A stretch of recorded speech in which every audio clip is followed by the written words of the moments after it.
Okay, well, welcome to the week four go-to session. This is the final go-to session for this month. This go-to session is optional. It's not a graded assignment as part of the course, but I am giving extra credit for those who either attend or watch it after the fact. There are some quiz questions that will appear at the end of the presentation, and all you need to do is just answer those questions. Probably the easiest way is just to send me a message through the FSO platform. You can also send me an email because I don't believe. Well, I'll check when I revisit the page. I don't think I actually set up an official week four go to quiz. So you'll just have to kind of message me your answers to the questions. And if you do so, you'll get 5 points added to one of your previous assignments. Typically, I'll add it to either one of the lowest grades you received or to one of the assignments that carries the most weight. It actually makes more sense for me to add it to what carries the most weight, regardless of the score, just because it doesn't really matter where the 5 points get added, but it does matter in terms of which assignment I apply it to. So even if you got, let's say you skipped an assignment, okay, you just didn't hand one in and received a zero on something that was worth 5%. Sure, I could put the 5 points there, but it's always better to add those 5 points to something that weighs, for example, 10%. Even if you got a 95 on that assignment, it just, 5 points are 5 points. It's more important where to put them. So I'll keep that in mind. Today's focus is really, I'll try to keep this session fairly brief. It's really just an overview of what you need to do this week. It's mostly a list of reminders. In the past, I kind of didn't hold a week four go to session because it was week four and I figured students could mostly tell what they needed to do from the instruction sheets. But I just saw so many students failing to hand in certain portions of the assignment, and I also heard from students who said it would have been really nice to have a week four session. So that's why I'm holding this one. So this one's really going to be about peer review, which we're starting technically tonight by the end of tonight, and it runs through Thursday, and also the final blog. Okay, so let's talk about peer review first. Oh, quickly, yeah, there's the agenda, just what I went over. Peer review, final project, and then a Q&A, although we only have one person in the room, so there might not be a robust Q&A session. But let's talk about peer review. First, let me remind people that you should, by tonight, post your draft, the one that you handed in this past Sunday. You should be posting that to the peer review discussion board.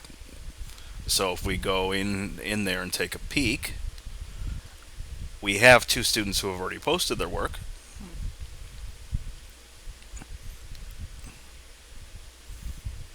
Okay, so it looks like David and John have both posted their essays to the board. And this is fine. Like, if you want to just do what these two have done, copy and paste it over, that's great.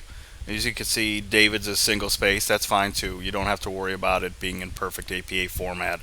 Uh, in terms of layout, that is, when you post to the board. Or if you're a little bit savvy about tech stuff and you want to create like a Google Doc, or if you want to use Soft's OneDrive to create an online document that you can then share the link to, or maybe you have a Dropbox account.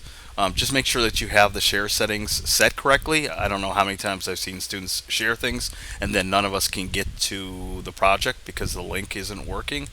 And then if the student isn't checking back to read for feedback, they don't notice this. So make sure that your share settings are correct. But that's another convenient way. But either way, copy and paste the whole thing in there, or just give us a link that will take us to your essay. But make sure that your essay is posted. And then you have 2 days to do what we've done in the past, right? So in week two, remember you set up your blog and you created your about page, and you gave each other feedback. You'll be doing the same thing. And actually, let me see if I can bring up. I forgot to have this set up in advance, but let me see if I can bring up the assignment sheet real quickly. Uh, the new platform is awesome, the new FSO platform, but it's a little bit slow. That's one thing that kind of drives me a little bit nuts at times. Okay, so here's the peer review instruction sheet. Let me open that. I mean, basically, you just have to read at least two of your classmates' papers and give them feedback. As you can see, this discussion activity is worth 5% of your grade. So it's not worth a tremendous amount, but it is worth something. And the posts you should be making to your two classmates should be at least 150 to 250 words each. So that's about a medium-ish to longish paragraph. Medium-ish if you're around the 150 side. 250 would be a longer paragraph. And you can read through these instructions on your own. But the most important thing I want to put here is that you have this list of questions, right? There's like 8 of them that helps you form your response. It's not that you literally have to answer all 8 of the questions, but going through the questions thoroughly and seeing which questions you can respond to best will help you create that paragraph that you need to give to at least 2 of your classmates. Um, because if not, and I saw this a bit in week 2 when people were responding to each other's blogs, is that when you don't pay attention to the questions in the assignment sheet, then things become very general. And actually, that's a good lead in to what I want to talk about regarding peer review. So let me go back to the PowerPoint presentation. That basically we're trying to help each other here. We're trying to help our classmates by giving them feedback.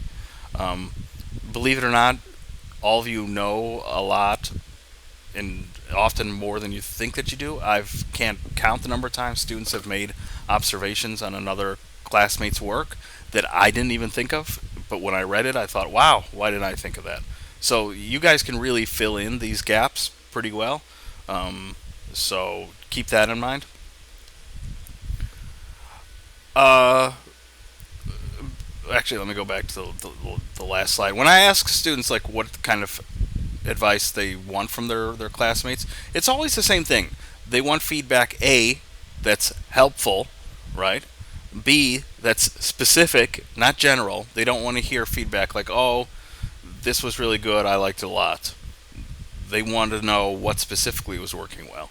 They don't want to hear, "Oh, there were a couple rough spots in your paper." They want to hear specifically where those rough spots were. Um, and they also want constructive feedback. So feedback that encourages revision, right? So the person isn't being too general or positive, but on the other hand, they're not being too nitpicky or cruel either. But I'd say those are the things that students most often mention. Really giving specific feedback and giving feedback that's truly constructive. What kind of feedback is not helpful? Kind of the reverse of everything I just said. Feedback that's incredibly general and non-specific.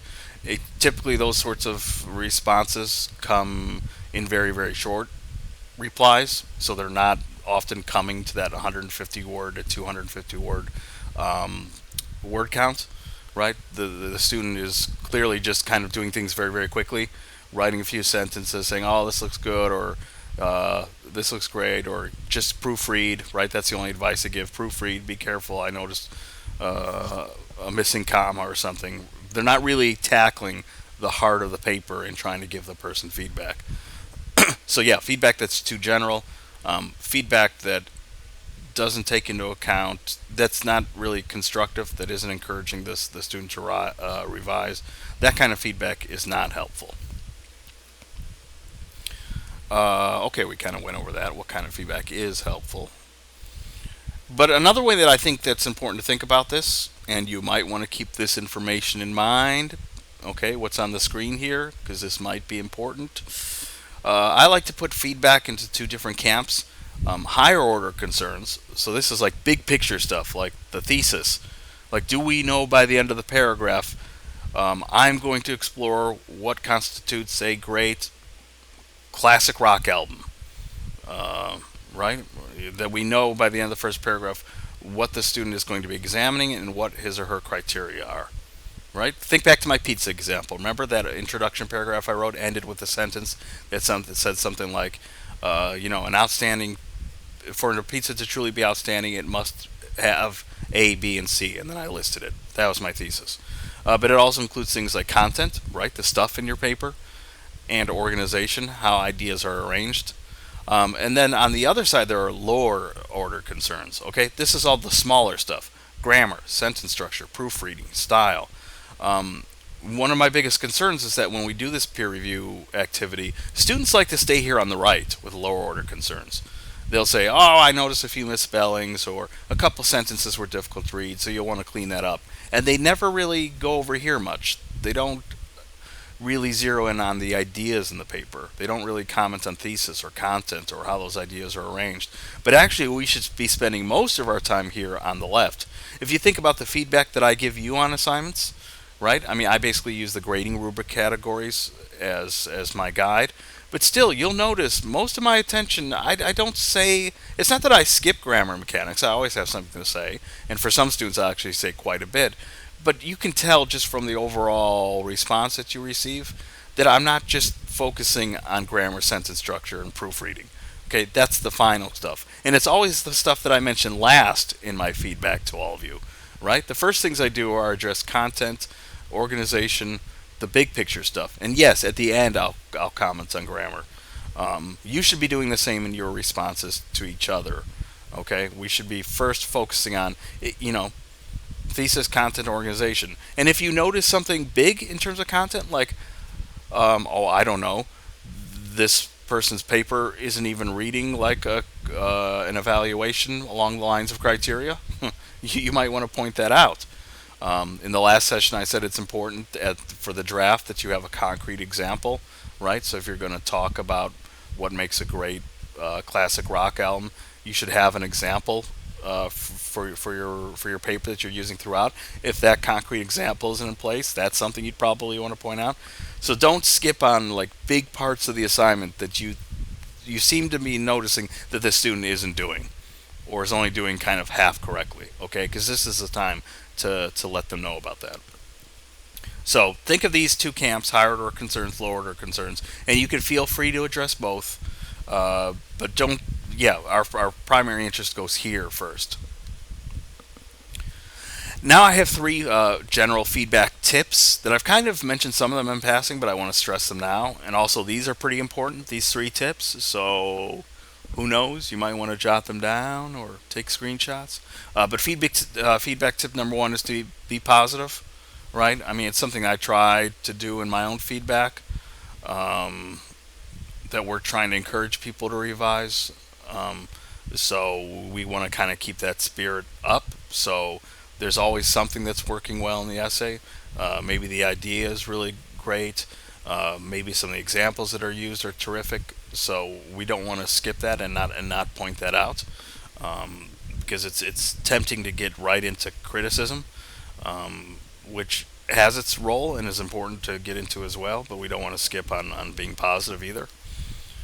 Feedback number two, I already mentioned this, but yeah, be specific, right? If there's something that you really like in the essay, mention it. If there's something that could be improved, be specific, right? Say in paragraph two, your criterion isn't very clear. I don't know what it is you're trying to describe, or something along those lines, okay? So we're being specific with our comments, not incredibly general. And number three, that when we give feedback, be sure to use softeners and qualifiers.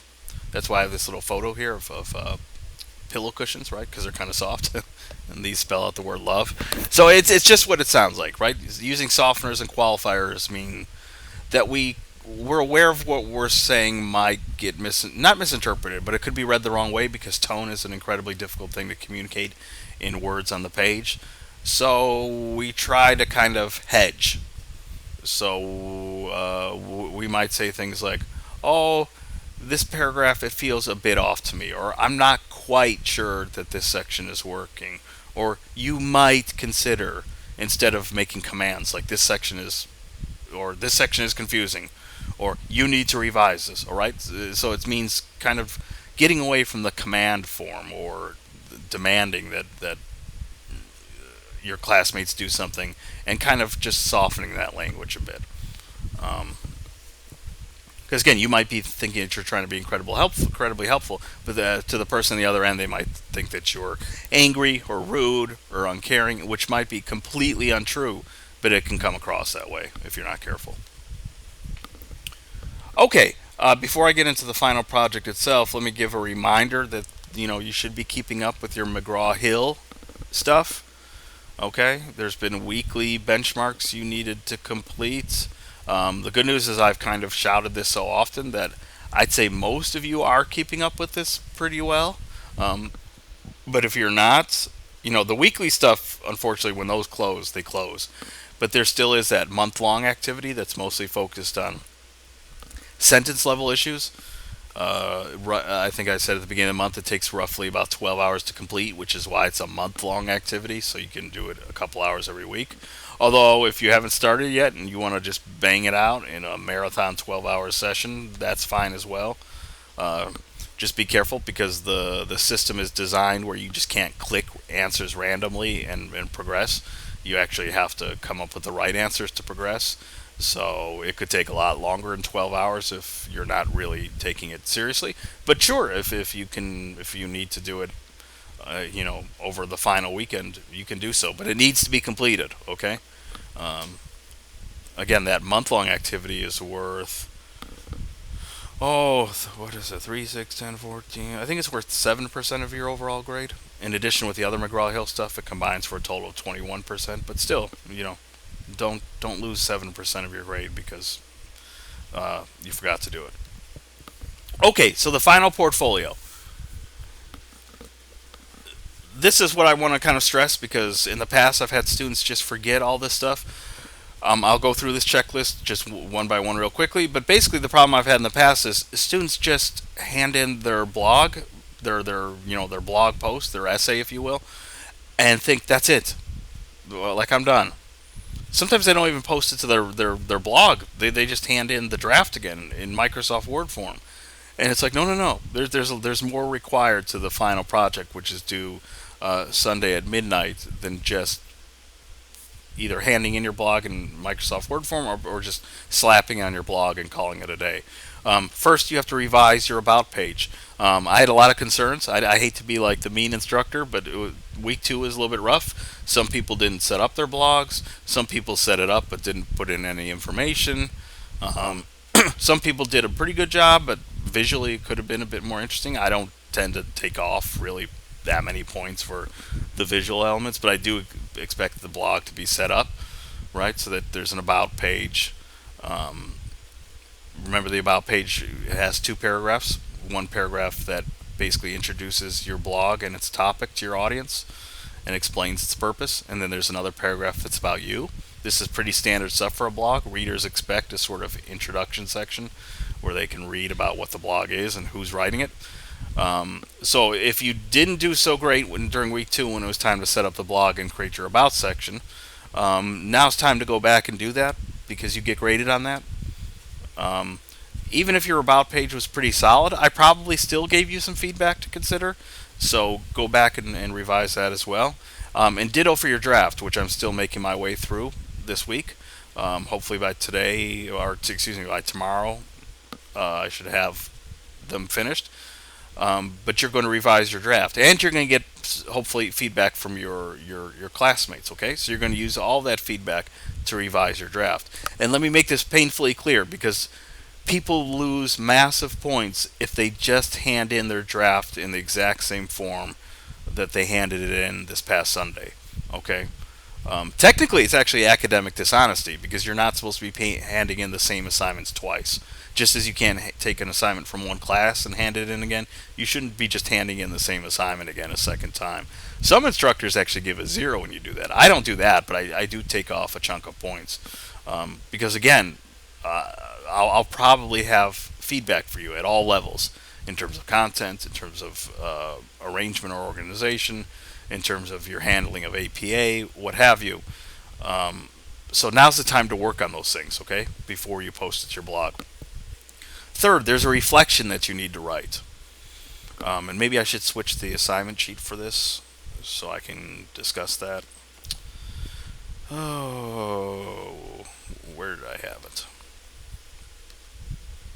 Okay, here it is. Um, as always, go over this assignment sheet because I don't go over every tiny detail in the session. Um, but here, for instance, it covers a lot of the stuff that I just mentioned about revising your about page, revising your essay, etc. But here, if you look at step 5, it says write a reflection essay. So you're going to write an essay of at least 250 words. So that's about 1 page long, where you'll answer the following questions. Okay. Um, you know, how confident were you when you began the course? Did this class meet your expectations? In other words, it's asking you to reflect on your writing and your progress as a student. It also, in a sly way, is giving you an opportunity to give feedback on the course. I mean, you have a separate student course evaluation to complete at the end of the month. That's the place to make your more detailed remarks. This reflection is really a reflection. It's not a chance to express your anger or your absolute happiness with the class. But some of the questions do kind of ask you to comment on the nature of the course and in terms of how it helped you as a writer, or if there were any failings that you thought could be improved that could have helped you better as a writer. Okay, so you're going to write an essay. Some people literally just answer the questions. Most people, though, take the questions and use them to create a rich paragraph or a couple paragraphs. Okay, so that it's not literally like reading separate statements. It's a one or two or three paragraph piece of prose that answers these questions sort of naturally. But yeah, students forget about this reflection part. I think it's worth 10 points if you look at the rubric. Okay, the different categories. Yeah, reflection, 10 points. Okay, 10 points, not a ton, but it's still 10 points that you don't want to lose. So be aware of that. Okay, where were we on my checklist here? So yeah, write your reflection. Next, do post your essay to your blog and proofread it. Okay. Um, you're not just going to hand in your essay like you did this Sunday in Microsoft Word. No, this is actually going to be posted to your blog. And finally, include references at the end of the blog post. And let me see if I can give an example. So here's a student submission. This is from, oh, I don't know, 2 months ago. Okay, and most students do something like this. So there's her typical heading information like you would do for any essay. And there's the title of her essay or blog post. And then there's the link. So if I click on this, it will take me there. And that's about it for the first page. And on the second page, there's her reflection. As you can see, she's writing in paragraphs, but she is answering the questions found on the assignment sheet. And that's the gist of it, really. It's just, you'll upload a document that includes your link to the blog, and you'll also have your reflection. Okay? And in this case, if we look at this student's blog, which I think I have open, or I did have open, actually, I can just click on that document. Oh, no, it was in Firefox.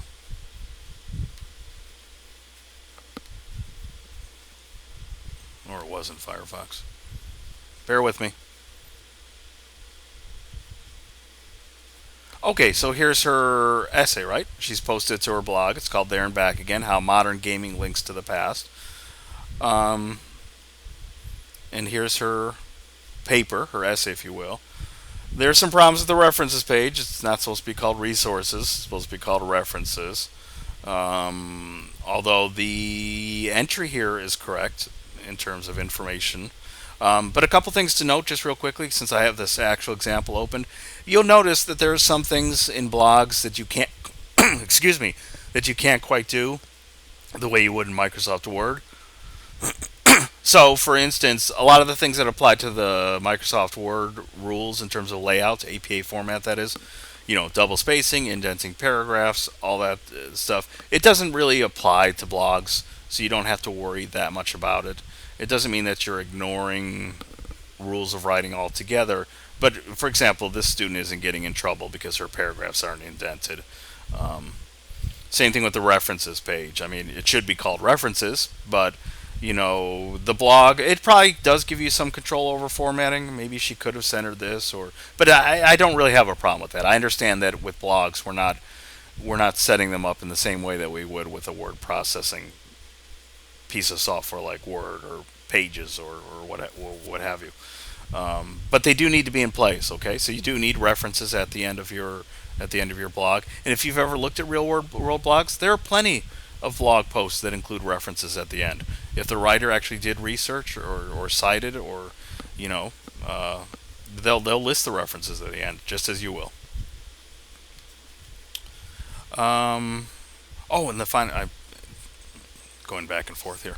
The final thing is you can add visual elements to your blog if you want to, but it has to be allowable, meaning you shouldn't be using any copyrighted image material in your blog. So, um, most commonly people want to use images. So I'll show you a couple places where you can use images that are allowable. Let me close some of this stuff. The first thing is if you go to the Full Sail Library database. So we've gone there before to do research.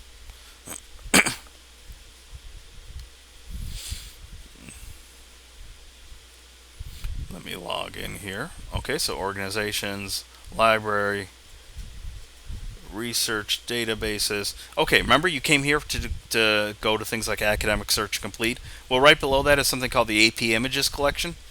This is a great site because it's filled with images that you're allowed to use.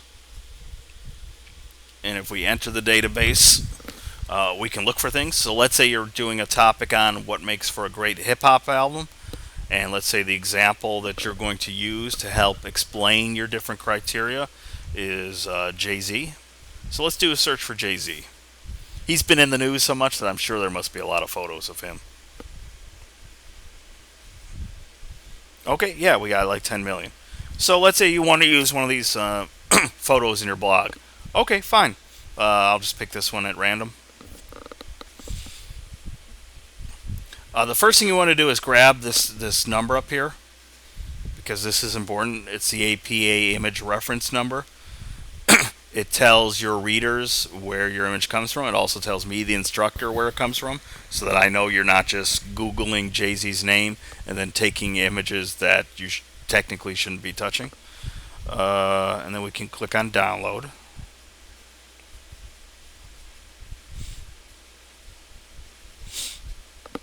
And download again, I think.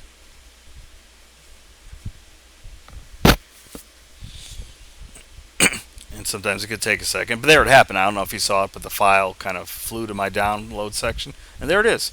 Now I have this image that I can use to add some style to my blog. It's not a requirement, but if you do want to spruce things up, you can do so. Uh, the other tool, which I'll just mention real briefly, is called compfight.com. Okay. This is in some ways more useful and less useful. It's more useful because it has so many pictures and lots of really, really gorgeous pictures, more so than AP, which is just news pictures, which sometimes are great from a practical standpoint, but they're maybe not shot in the best way. The problem, though, is that with Compfight, you're probably not going to get specific images for celebrities or people or things like that. It's great when you want to look for general things like I don't know, like let me type in students. Let's say I'm doing a presentation on, I don't know, classroom technology. And I want to have an image that shows students in it. Okay? Don't know why it's not searching. Then Compfight gets you all these great results. By the way, Compfight is just a Flickr search tool. But it's great because if you go down here and click on commercial, okay, you should click on commercial. Everything below this dotted line is allowable to use. So let's say I like this picture. You can see it says some rights reserved. It just means that I can use this photo in projects or whatever. I just have to give credit. And here's the HTML to give credit. I usually just go in there and grab the specific URL and copy that. And if you notice, let me go back to my PowerPoint thing real quickly, and let me see if I can bring up one of my images. Like this image. I should make that photo credit. I try to make the photo credit visible, but not too visible, so it doesn't distract. Here, though, it's probably so invisible you can't even see it. So let's just change the color so people can see it a bit more clearly. There, that's pretty good.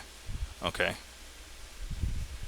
So I just made sure that there's a photo credit in there. For your blog, you could probably have the photo credit stand out a lot more clearly. In this case, because I'm giving a presentation and I don't want the credit to distract, the people who are watching the presentation. That's why I sort of hide it a bit. But in your blog post, you probably want to make the photo credits stand out clearly. Uh, so please do so.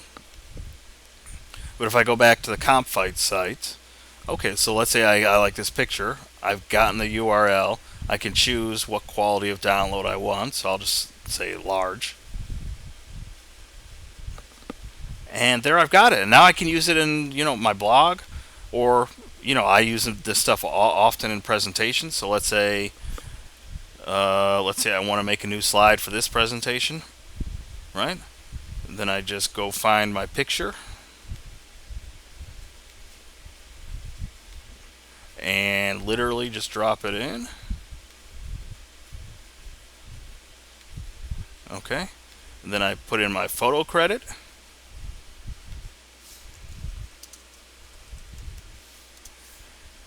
And I can move this around if I want, drag it to different places.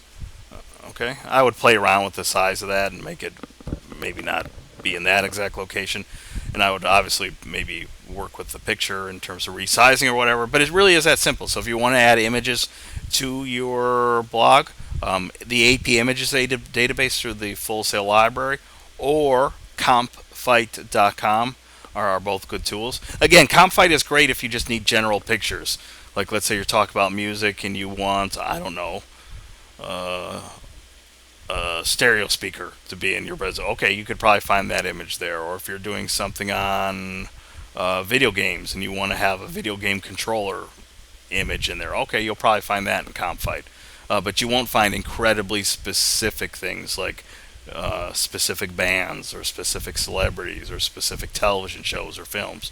That kind of stuff is probably going to come up more on the AP Images database, because if there's been a story written about a celebrity or a band or a film, chances are there might be an accompanying photo. Again, these are all options. You don't have to add these elements to your blog, but you can if you want. Okay, so there's my list of reminders. Now, here are the quiz questions.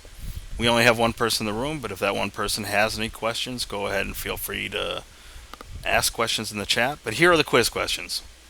Quiz question number 1. What are higher order concerns versus lower order concerns? Okay, I defined this back at the beginning of the presentation. That feedback can basically be divided into two major camps: higher order concerns and lower order concerns. Basically, what are those?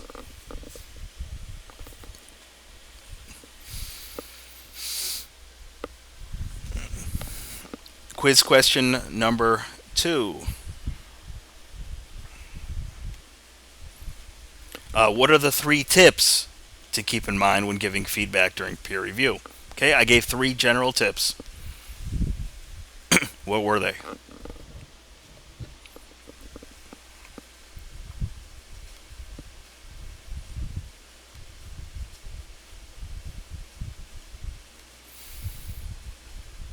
And here comes quiz question number 3.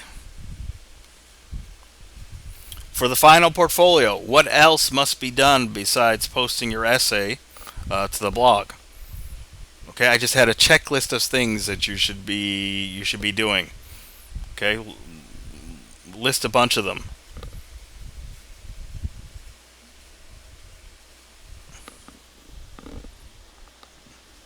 Actually, I think I have that quiz question numbered wrong. That should say number 3. I think I moved some slides around, but this is actually. Let me see if I can fix that real quickly.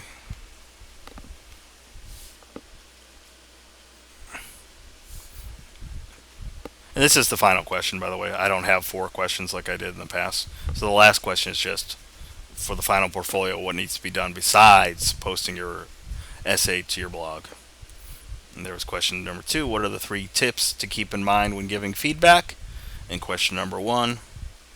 What are higher order concerns versus lower order concerns? Okay, as promised, I've kept the session pretty short. I just wanted to give a quick overview of what you're doing this week. There are basically 2 main components, right? Peer review and working on your final blog. That's where the bulk of your attention needs to go. Just don't forget about the McGraw-Hill requirements as well. And if you keep all those things in mind, you should be good to go. Okay? So please message me or email me if you have any questions. I'm going to stop the recording now.